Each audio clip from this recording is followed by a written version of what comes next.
वंदना वंदना वंदना वंदना वंदना वंदना वंदना।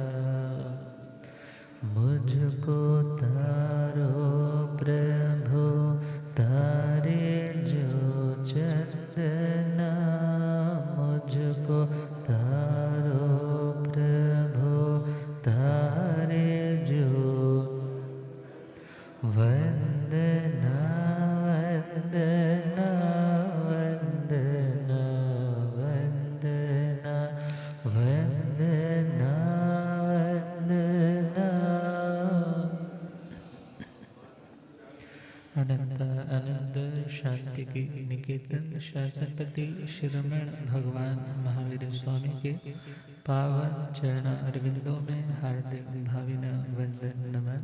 मेरे अंधेरे जीवन को रोशनी प्रदान करने वाले परमोपकारी आगम ज्ञान के भंडार आगम ज्ञाता आगम पुरुष जिन शास्त्ररत हिमाचल के श्री उपाध्याय भगवंत श्रद्धे गुरुदेव श्री जितेंद्र मुनि जी महाराज साहब के पावन चरण कमलों में हार्दिक भावना वंदन नमन। पाठ पर विराजमान तपस्विरतन श्री प्रभु मुनि जी महाराज साहब के चरणों में वंदन। पाठ पर विराजमान आदरणीय श्री राम मुनि जी महाराज साहब एवं मंच पर शोभायमान आगम रसिका महासाधु श्री प्रेक्षा जी एवं समादरणीय महासाधु वृंद, धर्म सभा में उपस्थित धर्मानुरागियों, सुशीलवती माताओं एवं बहनों, असीम पुण्यदय से भाग्यदय से आप सबको संतों का समागम और वीतरागवाणी श्रवण करने का सुअवसर प्राप्त हो रहा है। श्रीमद् समवायज्ञ सूत्र 32वां समवाय 32वां चैप्टर 32 योग संग्रह, जो आत्मा को परमात्मा भाव के साथ जोड़ सकता है उसका नाम है योग। तो उन 32 बातों में 19वां पॉइंट है सुविधि। सुविधि का मतलब कोई भी कार्य, कोई भी क्रिया, कोई भी साधना, कुछ भी करना है तो एक विधि के साथ, एक तरीके के साथ करना चाहिए। बिना विधि के की जाने वाली क्रिया कई बार अनर्थ का, अनिष्ट का, अशांति का, दुख का, अवसाद का कारण बन जाती है। जैसे अग्नि अपने आप में वो तो न्यूट्रल चीज़ है। अग्नि अपने आप में अच्छी बुरी तो नहीं, मगर हाँ डिपेंड करता है व्यक्ति उस अग्नि का प्रयोग कैसे कर रहा है। यदि तो वो चूल्हे के अंदर जल रही है, भोजन पक रहा है, तो अग्नि कैसी है? अच्छी। और वही अग्नि यदि उस चूल्हे से बाहर तुम्हारे कपड़ों पर आ जाए, तुम्हारे घर के कर्टन्स पे, बेडशीट्स पर आ जाए, तो वही अग्नि बुरी है। अर्थात किसी भी चीज़ को विधि से करना मतलब एक तरीके से करना। अब बचपन में व्यक्ति को इतनी समझ नहीं होती, उसका एक रीज़न तो यह है इस जन्म के अभी संस्कार बाहर से दिए नहीं गए और पूर्व के संस्कार अभी पूरी तरह से जागृत नहीं हो पाए, और उसके कारण सपोज किसी चीज़ को उठाना है, स्टील का ग्लास है और उसमें दूध गरम गरम भर के रखा है, और यदि उसको यूं ही उठाओगे तो क्या होगा? ये अविधि है। ये क्या है? अविधि, सही तरीका नहीं है। उठाना है तो क्या करेगा व्यक्ति? या तो नीचे प्लेट रखेगा या उसको ऊपर से किनारे से पकड़ेगा। अब दूध बहराना होता है, गुरु महाराज घर पे आए हैं, अब जब दूध बहराना है, कुछ लोग तो क्या बोलते हैं, अच्छा मेरे को दो, बहनें बोलती हैं हमें तो प्रैक्टिस है, तुम कुछ और बहरा देना। अब श्रीमान नहीं माने तो क्या पकड़ते, ऐसे पकड़ा और ऐसे उठाने ही लगे, ऐसे किया, बस यूं ही रख दिया। क्यों? क्योंकि विधि से पकड़ना, पोना उठाते, उससे पकड़ते तो इजीली वो काम हो जाता। इसी प्रकार किसी भी कार्य को करने का जो सही मेथड है, जो सही तरीका है, उसका नाम है सुविधि। उसका नाम क्या है? सुविधि। और गलत मेथड से, गलत तरीके से किसी चीज़ को हैंडल किया जाए, उसका नाम है अविधि। और किसी भी कार्य को करने का महज मात्र सामान्य रूप से एक तरीका, उसका नाम है विधि। मगर विधि के साथ कभी सु लग जाता है, कभी कु लग जाता है। अब ऐसे ही देखें, सामायिक करने की भी एक विधि होती है। विधि का मतलब एक वो साधना, एक वो प्रोसेस जिसके माध्यम से वो साधना जल्दी फलीभूत हो सके। क्या हो सके? जल्दी फलीभूत हो सके, उसका फल हमें जल्दी मिल सके। और यदि विधि से नहीं करोगे तो उसके फल में भी देरी हो सकती है। या पंजाबी में बोलो तो काम च कड़ाम पै सकता है। हाँ, काम तो करने लगा था कुछ ठीक करने के लिए, मगर वो काम और ज़्यादा डिस्टर्ब हो सकता है यदि उसकी विधि का हमें ज्ञान नहीं। अब सामायिक करनी है तो वहाँ पर द्रव्य का, क्षेत्र का, काल का, भाव का भी तुम्हें ध्यान रखना है। अब विचार करना है, द्रव्य से भी तुम्हें अपने वस्त्र, उपकरण इत्यादि उनकी शुद्धता का भी ध्यान रखना, क्षेत्र की शुद्धता का भी ध्यान रखना, और काल की शुद्धता। काल की शुद्धता मतलब जिस टाइम तुम सामायिक करने बैठे हो, तुम्हारा कोई और कर्तव्य, तुम्हारी कोई और ड्यूटी तुम्हें उस टाइम बुला नहीं रही, तुम बड़े रिलैक्स होकर के अपनी सामायिक कर सको। और चौथा पॉइंट, भावों की दृष्टि से भी शुद्धता। 18 पापों का कोई चिंतन नहीं, कोई उनके बारे में, उनके भाव में बहने का कोई अभ्यास नहीं। अभ्यास पूर्व का प्रेरित करता भी है तो भी उसको रोकने का प्रयास करना। हम विचार करना है, सामायिक की विधि में चले तो पहले बोलते हैं नवकार मंत्र पढ़ो, तिकुतों का पाठ पढ़ो, अरिहंतों में देवों का पाठ पढ़ो, इच्छा कारण का पाठ पढ़ो, 10 उत्तरी का पाठ पढ़ो कि ध्यान में, कायत्सर्ग में जो जो दोष स्वाभाविक होते हैं, अर्थात जिनके ऊपर तुम्हारा भी कंट्रोल नहीं हो पाता, ऐसी उन चीज़ों के आकार, उनके छूट रखी जाती। फिर लोगस का ध्यान किया जा रहा है। लोगस पहले ध्यान में बोला, फिर नमो अरिहंताणं कह करके लोगस को पार लिया, और पारने के बाद फिर लोगस पढ़ा, फिर करेमी भंते सामायं सावज्जं का पाठ पढ़ा, और फिर उसके बाद कौन सा पाठ पढ़ा? अब नमोतुणों का पाठ पढ़ना है तो कोई तो ऐसे बच्चों को झुलाने वाली इस पोस्चर में बैठ जाते हैं, मगर सही पोस्चर कौन सा है? अपने उस बाएं घुटने को उठा करके इस दाएं घुटने को मोल्ड करते हुए अपने दोनों हाथों से एक तरह से एक आदर की, एक विनय की मुद्रा बना करके। अब ये मुद्राएं क्या है? ये देखा जाए द्रव्य विधियां हैं। कैसी विधियां हैं? द्रव्य का मतलब स्थूल, द्रव्य का मतलब जो शारीरिक अंग इत्यादि के पोस्चर से जो सामने वाला देख कर के सामान्य नज़र से भी नोटिस कर सकता है कि तुम क्या और कैसे कर रहे हो। मगर भावों तक हर व्यक्ति नहीं पहुंच पाता। भावों तक पहुंचना तो उस व्यक्ति की बातचीत से पता चल सकता है, उस व्यक्ति की सोच से पता चलता है, उस व्यक्ति की रिएक्शन से पता चलता है, प्रतिक्रियाओं से पता चलता है कि इस व्यक्ति के अंदर की भावना कैसी।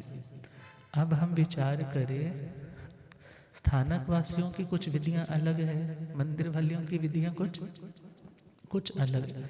अब विधियां आज के टाइम में देखें तो अपनी अपनी संप्रदाय को डिपिक्ट करने वाली, डिनोट करने वाली, उसकी एक पहचान भी बन गई। आप पूजा पद्धति में चले जाएं तो पूजा पद्धति में पहले जाकर के जो प्रभु की मूर्ति की स्थापना है उसको उन्होंने छू करके जो पूजा है, अग्र पूजा इत्यादि की। फिर जब बाहर की ओर लौटे हैं तो बाहर आकर के उनके पास वो चावल है तो वो पार्टी के ऊपर क्या करेंगे? पहले दर्शन, ज्ञान, चरित्र, ऐसे 3 ढेरियां लगा दी। अब 3 लगाने के बाद एक ढेरी ऊपर दी, एक ढेरी नीचे दी। अब ऊपर वाले को यूं कर दिया जैसे आधा चंद्रमा होता है, वो किसका सिंबल है? सिद्ध शिला का। किसका सिंबल? सिद्ध शिला का। अब नीचे स्वास्तिक बना देते हैं। स्वास्तिक मतलब एक तरह से 4 गति का जो संसार है, और भावना क्या उसके पीछे कि हे प्रभु 4 गति के भोगों से मैं मुक्त होकर के, मैं मुक्त होकर के, मुक्त कैसे हो पाऊंगा? जब मेरे में सम्यक श्रद्धा आएगी, सम्यक ज्ञान आएगा और सम्यक चारित्र आएगा। और जब ये तीनों ज्ञान दर्शन चारित्र आ जाएंगे, तब मैं सिद्ध शिला से ऊपर लोकाग्र तक सिद्ध स्वरूप में विराज सकूंगा। अब ये विधि कौन सी है? ये द्रव्य विधि है। कौन सी विधि है? द्रव्य। सामने वाले को दिख तो जाती है, बच्चों को तो इंटरेस्टिंग भी लगेगा। अर्थात जिस व्यक्ति ने अभी धर्म में प्रवेश करना है, हम इन मेथड्स को बिल्कुल जीरो नहीं बोल सकते, मगर हाँ यहीं तक अटके रहना भी आत्मा का प्रयोजन नहीं है। जिन चीज़ों को वो इस तरीके से कर रहा है, उन चीज़ों के लिए यत्न करना, प्रयत्न करना, साधना करना, अपने सम्यक्तों को बनाए रखने के लिए 8 आचार का पालन करना, निसंकीय निकंकीय, और अपने ज्ञान को समृद्ध करने के लिए वाचना, पृच्छना, परिवर्तना, अनुप्रेक्षा, धर्म कथा, शास्त्र की वाणी सुनने के लिए जाना, शास्त्र की वाणी गुरु आज्ञा लेकर के स्वयं पढ़ना, कुछ नहीं समझ में आए तो उसको जाकर के पूछना विनय भक्ति और के साथ, और उन चीज़ों को बार बार दोहराई करना, रिवाइज करना, मंद मंद उच्चारण के साथ बोल बोल करके उसको पढ़ना। वो क्या है? परिवर्तन। और जो पढ़ा है अब उसके ऊपर चिंतन भी करना, उसके ऊपर विचार भी करना, उसके ऊपर गहन चिंतन में खो जाना, अनुप्रेक्षा। क्या है वो? अनुप्रेक्षा। अब अनुप्रेक्षा जब होती है तो वो चीज़ व्यक्ति के अनुभव में आने लग जाती, अनुभूति में आने लग जाती, वो उन चीज़ों को फील करने लग जाता है। भगवान ने जो कुछ भी कहा, ये किस संदर्भ में कहा, और आज मैं उन चीज़ों को प्रैक्टिकली भी समझ पा रहा हूँ जब चिंतन चलता है। और जब वो चिंतन तुम्हारा परिपक्व, मजबूत, मैच्योर हो जाता है, then you are able to give discourses. तब तुम किसी को प्रवचन, किसी को धर्म कथा सुनाने के भी हकदार हो पाते। अर्थात ये 5 चीज़ें क्या है? ये ज्ञान में आ जाती है। अर्थात उस प्रतीक का मतलब क्या है कि मुझे नर्सरी तक तो नहीं रहना, मगर नर्सरी में आया हूँ, आगे तो बढ़ना है। अब आगे बढ़ने के लिए मुझे क्या करना होगा? स्वाध्याय करना होगा। क्या करना होगा? ज्ञानी जनों की संगति करनी होगी, उनके समीप विनय भक्ति पूर्वक जाना होगा। अब विचार करना है, जब ज्ञान भी समृद्ध हो गया तब भावना जागृत होगी। क्या जागृत होगी? भावना, कि मैं इतना कुछ सोच तो पा रहा हूँ कि ये होना चाहिए, वो होना चाहिए। जैसे घर, दुकान, बाज़ार में तुम कभी घूमते हो, किसी के घर में देखा ये चीज़ है, दुकान में देखा यहाँ पर ये चीज़ मिल रही है, बाज़ारों में जा रहे हो तो यहाँ पर ये चीज़ है, तो मन क्या होता है? जो चीज़ मेरे घर में अभी नहीं है, उसकी ज़रूरत है, तो उस चीज़ को पाने के लिए पैसा चाहिए, पैसा पाने के लिए मेहनत चाहिए, सही जगह पे उस चीज़ को अच्छे प्लानिंग के साथ कमाने के लिए व्यक्ति को काम करना चाहिए। अब जब पैसा आएगा तब उस चीज़ को खरीद पाएगा। इसी प्रकार अब भावना तो जागृत हो गई कि शांति के लिए, आध्यात्मिक पीस के लिए, कर्मों से मुक्त होने के लिए आत्मा की जिंदगी में चारित्र चाहिए। क्या चाहिए? चारित्र मतलब practical version of knowledge, practical implementation of knowledge. उस ज्ञान का आचरण का रूप जब आने लग जाता है, ग्रहण शिक्षा जब आसेवन शिक्षा में कन्वर्ट होने लग जाती है, और उस टाइम वो व्यक्ति क्या सोचता है? चलो ज़्यादा नहीं, थोड़ा थोड़ा ही सही, सारे नियम नहीं, चलो एक एक दो दो नियम सही, मैं जितना करूँगा उतना तो मेरे जिंदगी में पाप कर्म की इनकमिंग रुकेगी। मैं अभी 4थे गुण स्थान में था। कौन से गुण स्थान में? चौथे गुण स्थान में श्रद्धा तो अच्छी होगी, ज्ञान नॉलेज भी अच्छा गेन हो गया है, मगर यदि एक पंचखान भी जिंदगी में आया तो इट मीन्स तुम सीधा 5वें गुण स्थान में आ गए। अब देश विरति के बाद उसी में प्रैक्टिस की गृहस्थ दशा में रह करके कि इससे भी कोई ऊपर की चीज़ है तो मैं इससे भी ऊपर और कुछ करूं।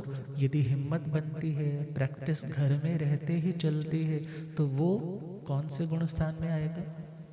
7वें में, 6ठे में, क्योंकि 7वें की स्थिति बहुत थोड़ी है, अप्रमत्त संयत वाली, मगर वो प्रमत्त अवस्था में ज़्यादा देर रहेगा और अप्रमत्त में झूले की तरह चलता रहेगा। और विचार करना है, आज के टाइम में तो यहीं तक स्थिति है, आज के टाइम में तो यहीं तक स्थिति है, मगर इसी स्थिति में भी यदि रहा जाए तो योग्यता कितनी अर्जित हो सकती है आगे बढ़ने की। तो चारित्र का मतलब जो जिंदगी में कर्मों का अकाउंट हमने चय कर रखा, इकट्ठा कर रखा, अब उसको रिक्त करना है, खाली करना है। और उसे खाली करने के लिए गृहस्थी के पास क्या है? 5 अणुव्रत है, 3 गुणव्रत है, 4 शिक्षा व्रत है। साधु के पास क्या है? 5 महाव्रत है, 6ठे रात्रि भोजन का त्याग है, 10 विध यति धर्म की पालना करना है, 5 समिति है, 3 गुप्ती है, 12 भिक्षु की प्रतिमाएं है। श्रावक के पास क्या है? श्रावक के पास चले तो वो 12 वाले तो उसके व्रत हो गए, और उसके साथ वो चाहता है 6ठे रात्रि भोजन का त्याग है। 11 उपासक की, उपासक मतलब जो भगवान की आज्ञा के बहुत समीप रहने का प्रयास करता है। उप का मतलब समीप, और आसक का मतलब एक तरह से जो उसके समीप आसन रखता है, उसके समीप रहने का प्रयास करता है, ज़्यादा से ज़्यादा उन चीज़ों को ज़िंदगी में उतारने की भावना भी रखता है, जितना जितना वक्त मिलता है उतना उतना करता भी है। अर्थात उसकी वो उपासक की, जब हमारा उपासक दशांग सूत्र आता है तो वहाँ पर उन गृहस्थ श्रावकों ने क्या किया? धीरे धीरे इतनी प्रॉपर्टी थी, उसका फैलाव तो नहीं किया, मगर धीरे धीरे अंतिम समय आया तो संलेखना ग्रहण की, अंतिम समय आया सब कुछ छोड़ दिया। अब वो जो छोड़ना है, जो त्यागना है, उसका नाम क्या है? चारित्र। उसका नाम क्या है? चारित्र। तो अब वो 3 यदि वहाँ पर बिंदु लगाए हैं ना, दर्शन, ज्ञान, चारित्र। अब अक्सर क्या होता है, व्यक्ति जब किसी विधि विधान को एक रिचुअल में कन्वर्ट कर लेता है तो विधि तो चलती रहती है, मगर वो इंटेंशन, वो भावना धीरे धीरे लुप्त होने लग जाती है। मगर ये जागृति रहनी चाहिए कि मेरा लक्ष्य सिद्ध शिला को भी क्रॉस करना है। किसको क्रॉस करना? क्योंकि सिद्ध शिला पर तो पृथ्वी काय के रूप में अनंत बार जन्मे होंगे। अब वहाँ पर जो 5 सूक्ष्म के रूप में है तो वो तो पूरे लोकाकाश में भरे पड़े हैं, और वहाँ पर तो अनंत बार आत्मा जन्मी और मरी होगी, मगर तब तक वो कर्मों से युक्त थी। कैसी थी? कर्मों से युक्त मतलब कर्मों से जुड़ी हुई थी, मगर कर्मों से मुक्त होकर के नहीं गई। तो अब क्या भावना कि मैं इन चारों गतियों से मुक्त हो जाऊं। मुक्ति का रास्ता कौन सा? ज्ञान, दर्शन, चारित्र। अब जब मुक्त हो जाता है तो वो लोकाग्र में जाकर के स्थिर हो जाता है। अब विचार करना है, सच्चे अर्थों में देखें तो भगवत पूजा कौन सी है? आनंद घन जी की आनंद 24 आती है, और उस आनंद 24 में आनंद घन जी ने भी लिखा है कि ये लौकिक जो द्रव्य पूजाएं हैं वो सुगति का कारण हो सकती है, मगर मुक्ति का कारण कौन सी पूजा है? वह है भाव पूजा। कौन सी पूजा? और वो भाव पूजा भी कौन सी पूजा? भगवान की आज्ञा को शिरोधार्य करके मानना। कौन सी पूजा? भगवान की आज्ञा को शिरोधार्य, शिर का मतलब सिर के ऊपर धारण करके उसको मानना। सिखों में आप लोग बहुत बार गुरुद्वारे में गए होंगे, कभी आपका कोई संगी साथी ऐसा है जो तुम्हें इनवाइट करता है, तो वहाँ देखा होगा जहाँ कहीं पर भी उनके श्री गुरु ग्रंथ साहब रखा होता है, तो वहाँ लोग क्या करते हैं, सिर को क्या करते हैं, सिर को ढक करके जाते। अब सिर को ढकना, पहला पॉइंट तो ये हो सकता है एक आदर, क्या है ये, एक आदर का सूचक है। दूसरा, जब हम किसी अच्छी चीज़ को ग्रहण करते हैं तो उसको ऐसे ही ग्रहण नहीं करते, या तो हाथ साफ होते हैं या किसी चीज़ के ऊपर ग्रहण करते हैं। तो मेरा सोचना ऐसा था कि शिरोधार्य मतलब कि हम अपने गुरु की बात को सिर पे धारण करें, सिर्फ डायरेक्ट ऐसे नहीं, कपड़ा भी है, और जो उनकी शिक्षाएं हैं वो मेरे अंदर आए, मैं उनकी पोटली बना करके शिक्षाओं की अपने साथ रख सकूं। मगर सिर्फ रखना ही नहीं है, संजोना ही नहीं है, उनको जिंदगी में फॉलो भी करना है। अब यहाँ पर सोच रहे हैं, विचार हम कर रहे हैं कि विधियाँ हर संप्रदाय की एक अपनी पहचान बन जाती, मगर उनके पीछे हिस्ट्री क्या रहती है, इंटेंशन क्या रहती, उसे ज़रूर जानने की कोशिश होनी चाहिए। अब सामायिक में हम चल रहे थे, तो सामायिक की विधि क्या थी, सामायिक की विधि, बहुत से कह लेते हैं महाराज भाव शुद्ध होने चाहिए, इन विधि विधानों में क्या पड़ा है। तो उसके लिए मैंने पहले भी बताया था, यदि इन विधि विधानों की कोई कीमत ना होती, यदि इन विधि विधानों की कोई कीमत ना होती, तो आज के टाइम में ये साधु के वेश भी ना होते और श्रावक की चर्याओं के भी विधान ना होते। और अर्थात यदि उसी भाव की बात करोगे तो ध्यान रखना, तुम पहचान नहीं पाओगे कि ये कौन है, ये साधु है या असाधु है, क्योंकि बाहर का वेश सबसे पहले तुम्हें बताता है कि ये कौन है। अर्थात उन विधि विधानों को हम बिल्कुल जीरो कह करके अपने पूर्व आचार्यों की सबसे पहले अशातना कर रहे हैं। क्या कर रहे हैं, अशातना। बहुत से कह देते हैं महाराज मरुदेवी माता ने कौन सी विधि की थी, मरुदेवी माता तो हाथी पर बैठे बैठे कौन सी मुपत्ति लगाई होगी, नमोत्थनम पड़ा होगा, कुछ भी नहीं किया, मगर भावों से ऐसी पलटी आई और वो तो मुक्त हो गई। मगर ध्यान देना है, आप अभी मरुदेवी माता के सिचुएशन तक नहीं पहुंचे, उनकी भाव दशा, उनकी पूर्व जन्मों की तैयारी। अर्थात एक व्यक्ति ऐसा है जिसके पास कॉस्ट्यूम चेंज करने का वक्त ही नहीं रहा, साधु का वेश धारण करने का वक्त ही शेष नहीं रहा। और ऐसे टाइम में वो देखा जाए तो यदि गृहस्थ के वेश में भी सिद्ध हो रहा है तो 15 तरह के सिद्ध आए, उसमें आ गया गृहस्थ लिंग सिद्धा।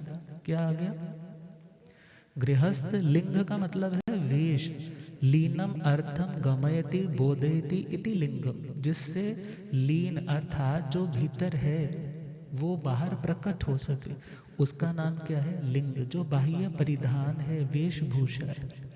तो अब हम बात कर रहे हैं विधि विधानों को एकदम चुनौती नहीं दो, एकदम उसके बारे में चिल्लाओ नहीं। अर्थात यदि उसके पीछे लॉजिक समझना है तो किसी ज्ञानवान साधु महात्मा के पास जाकर के उसके बारे में जानने की कोशिश करो, उनकी समझ में आ रहा होगा तुम्हें समझाएंगे। सपोज उनका उपयोग नहीं भी लग रहा, तुम किसी और से पूछ सकते हो। मगर हाँ, बहुत सी चीज़ों के आंसर मिल जाते हैं, कई बार किन्हीं चीज़ों के आंसर नहीं मिलते। मगर वहाँ पर ये सोचना, क्या मैं यदि ये कर रहा हूँ इससे किसी का नुकसान है, क्या मेरी इस विधि से किसी जीव की विराधना है, क्या मैं किसी को नुकसान पहुँचा रहा हूँ अपनी इस क्रिया के माध्यम से, यदि नहीं तो मानने में क्या दिक्कत है।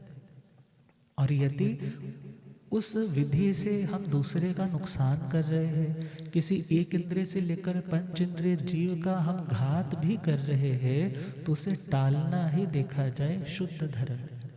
और जहाँ पर आत्मा में इतनी अवेयरनेस आ जाए तो वो जागृत हो जाता है। अर्थात निर्वध्यता ही आत्मा की शुद्धि का परम और सबसे सॉलिड कारण है। मगर यदि उस निर्वध्यता तक नहीं पहुँचे तो व्यक्ति परम बड़े दोष की जगह अलग में आने की कोशिश करे, बड़े दोष की अपेक्षा किस में शिफ्ट होने की कोशिश करे, थोड़े वाले में। अब थोड़े वाले से भी क्या लक्ष्य रखें कि मैं सारे दोष से निवृत्त हो सकूं। और विधि का मतलब एक तरीका, एक मेथड, और जहाँ पर एक मेथड से काम किया जाता है, तरीके से काम किया जाता है, वहाँ सफलता की संभावना भी बढ़ जाती है।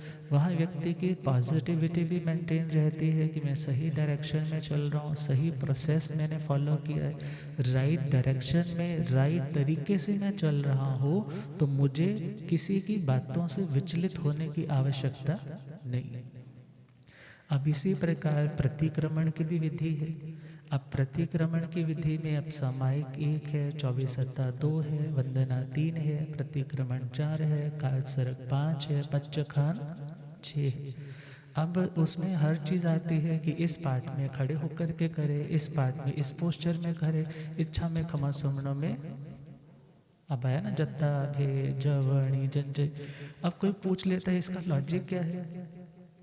अब यदि हम फिजिकल लॉजिक देखें तो फिजिकल लॉजिक में तो हम सिंपल कह सकते हैं कि तुम कहीं मात्र जड़ होकर के यूं ही ना बैठे रहो, उठते बैठते रहोगे।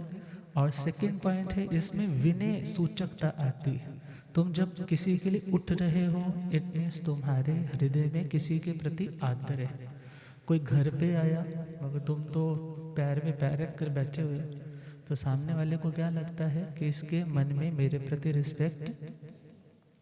और जब तुम उस क्रिया को बड़े भावों से कर रहे हो तो तुम्हारा उठना भी कर्म निर्जरा है, और यत्ना से बैठना भी तुम्हारा कर्म निर्जरा है। और तिखुतों का पाठ आता है, कोई बोलता है ऐसे हाथ घुमाने से क्या ज़्यादा कर्म कट जाते हैं, क्या इधर से घुमाना है, क्या इधर से घुमाना है। तो देखा जाए तो जो विधियां बनी है तो उसके पीछे कोई ना कोई कारण जरूर रहा है। अब कारण को हम खोजने चले तो 3 बार जो प्रदक्षिणा है मंदिरों में अब आज भी चलती। अब पुराने टाइम में अक्सर क्या होता था, किसी चबूतरा जहाँ एक वृक्ष लगा है, सपोज किसी की मृत्यु हो जाती तो उसकी याद में वो लोग एक थड़ा सा बनवा देते। अब थड़ा बनवा दिया है सीमेंटेड सा, तो सेंटर में एक वृक्ष भी लगवाया हुआ है कि चलो याद में है, लोग बैठते भी। और ऐसे ही स्थानों पर साधु महाराज उद्यानों में जाके बैठते और इर्द गिर्द लोग बैठ कर के सत्संग सुनते, प्रवचन सुनते। और जब वंदना करनी होती तो उनको राउंड अच्छे से सर्कल भी ले लेते। 3 बार विधि से इस तरीके से वंदना का मतलब क्या, पूर्व भूतकाल की वंदना, वर्तमान की वंदना और भविष्य काल की वंदना। या 3 प्रकार की वंदना का मतलब कि आप मेरे लिए ब्रह्मा है, आप मेरे लिए विष्णु है, आप मेरे लिए महेश है, अर्थात मेरा सब कुछ आप है, इतना समर्पण। और हे प्रभु, आपकी तरह मैं मन गुप्ती कर पाऊँ, मैं वचन गुप्ती कर पाऊँ, मैं काया गुप्ती कर पाऊँ, आपकी तरह मैं मन दंड से निवृत्त हो पाऊँ, वचन के दंड से निवृत्त हो पाऊँ, काया के दंड से निवृत्त हो। मगर आज के टाइम में तो फट्टे होते हैं, पीछे जगह भी नहीं होती। अब कोई घूमने के लिए आया तो संगठा कर दे कि बहनें आएंगी तो वहाँ पर क्या विधान हो गया, पूर्वाचार्यों ने क्या कर दिया कि आ दक्षिणा प्रदक्षिणा, दिखो तो आया हीण पेया हीण। आ दक्षिणा का मतलब इस दाहिनी ओर से स्टार्ट करके, राइट साइड से स्टार्ट करके, आया हीणा पिया हीणा मतलब प्रदक्षिणा करनी। अब यहाँ से लेकर के यूं जब चले हैं, अब 3 सर्कल लिए, 3 सर्कल लिए मतलब वो तीखो तो मतलब त्रिकृत्वा 3 बार। अब 3 बार का मतलब भूतकाल की वंदना, वर्तमान की वंदना, भविष्य की वंदना, ज्ञान को वंदना, दर्शन को वंदना, चारित्र को वंदना। अब यदि इतने भावों के साथ वंदना करोगे ना तो नीच कर्म तो जरूर कटेगा। मगर यदि यूं ही रोटेशन वाला ही काम है तो चलो एक्सरसाइज हो जाएगी।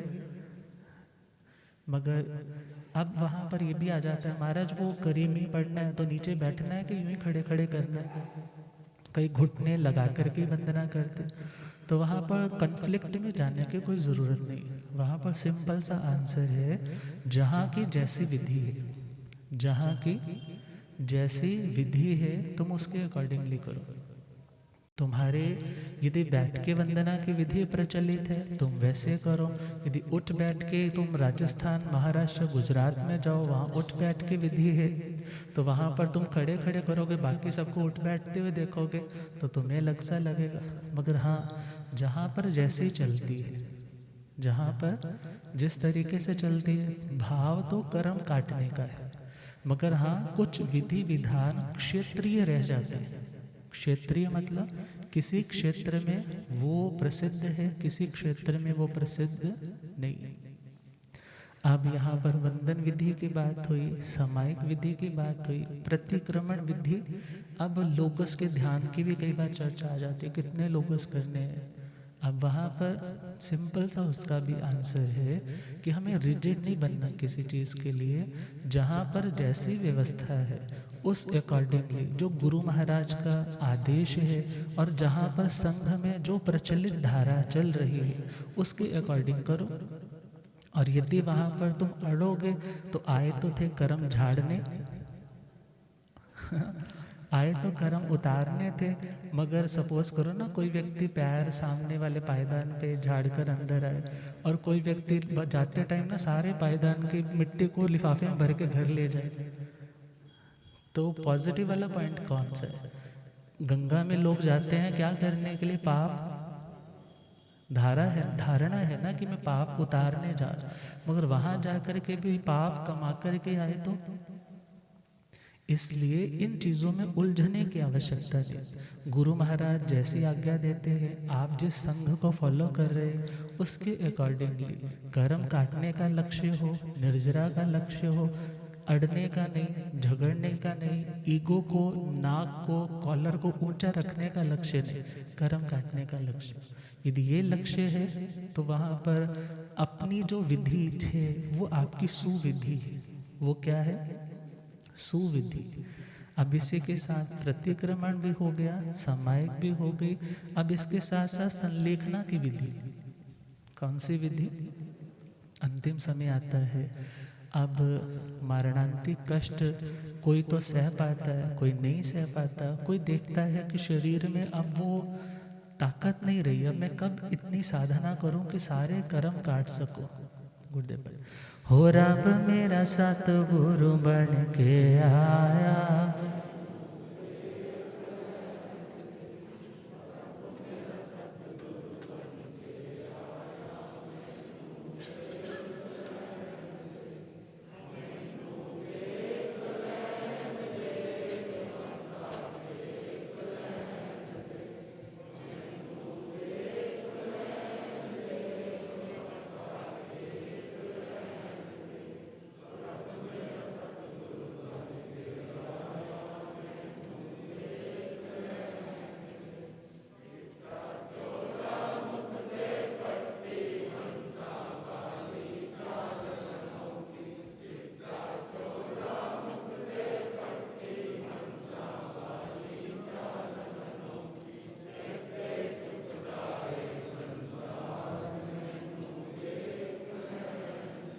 होए थे चुकदाए संसार मैनो, हो रब मेरा सतगुरु बन के आया मैनो। भूलिया गम ज्ञाता गम पुरर्जन शास्त्र तन हिमाचल केसरी उपाध्याय भगवंत श्रद्धे गुरुदेव श्री जितेंद्र मणि जी।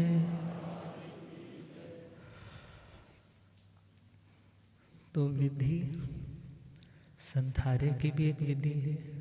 श्रीमद् उत्तराधनजी सूत्र 36वां अध्याय, और उस 36वें अध्याय में तो संलेखना की पूरी विधि आ जाती है कि 12 साल की किस तरीके से डिवीज़न करते करते कितनी कितनी तपस्या करते हुए लास्ट में जाकर के अनशन करने का विधान है। अर्थात संलेखना की अपनी विधि है। गुरु महाराज के पास जाना है तो वहाँ पर जाने की भी तो विधि है ना। 5 अभिगम का, भगवान के समव शरण में जाना है तो वहाँ पर भी वो कहा सचित्त का त्याग, अचित्त का विवेक, अंजलिकरण। चौथा उत्तरासन, मुँहपत्ती का यूज करें या दुपट्टा है। भाइयों के पास पहले तो परना होता था, वो जब भी बात करते थे ना आगे रख कर के बात करते थे। आजकल तो लगभग किसी किसी को यतना विवेक होती है, मगर वो भी क्या है, एक विधि है कि बात करनी है गुरु महाराज से तो कैसे बात करनी।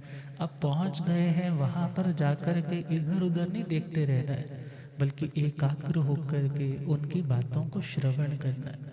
ये सारी विधियां, मगर उन विधियों को जानते नहीं, जानते हैं तो बोलते हैं क्या ज़रूरत है, बेकार की बातें हैं, सब पुरानी चीज़ें हैं। मगर बहुत सी चीज़ें जो भले पुरानी लगती है, मगर उनके पीछे क्या लॉजिक है, यदि समझेंगे तो उनके प्रति आस्था पैदा होगी। आस्था पैदा होगी तो उसको हम फॉलो भी कर पाएंगे। मगर बहुत बार ऐसा होता है, समय के साथ साथ बहुत चीज़ें उसी रूप में एक्सेप्ट होने लग जाती हैं, तो फिर वहाँ पर समझ तो ज़रूर होनी चाहिए। भले तुम क्या फॉलो करते हो, नहीं फॉलो करते हो, ये तुम्हारे विवेक पे डिपेंड करता है। और ये भी नहीं है मात्र मृत उन मान्यताओं को ढोते चले जाए जिनका आज के टाइम में कोई लॉजिक नहीं।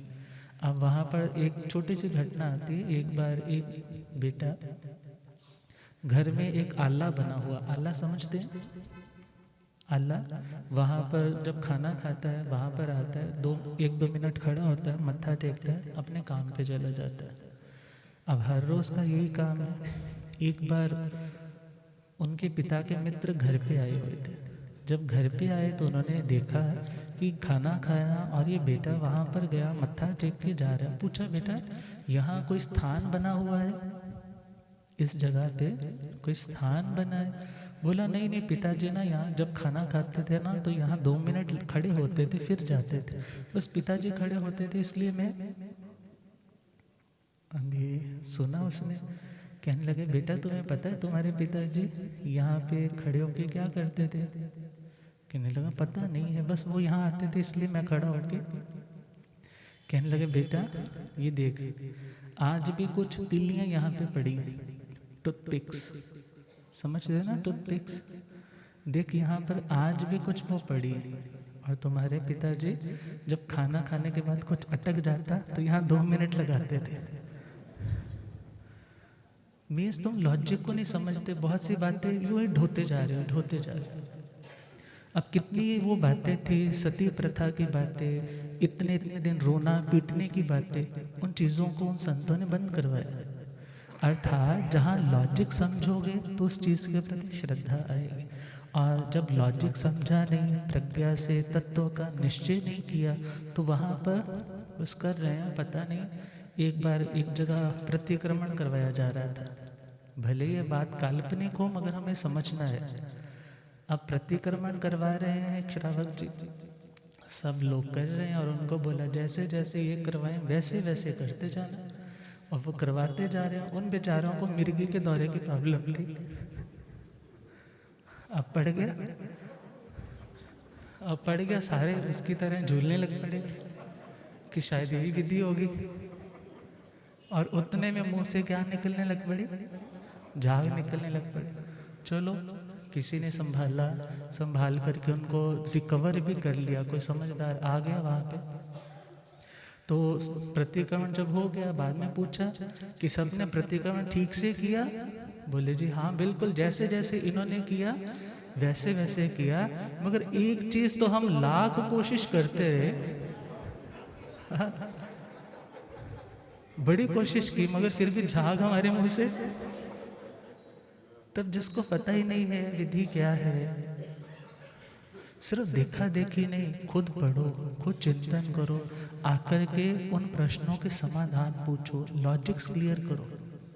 क्लियर होंगे, अपने धर्म में दृढ़ता होगी। धर्म में दृढ़ता तो अन्य लोगों के तुम चक्रव्यूह में फंसोगे नहीं, यूं ही अपनी श्रद्धाओं से भटकोगे नहीं। तो आज के लिए इन विधि विधानों को कुछ कुछ समझाया है, जो शेष है फिर कल सुनेंगे। अब गुरुदेव कृपा करें। ओम शांति।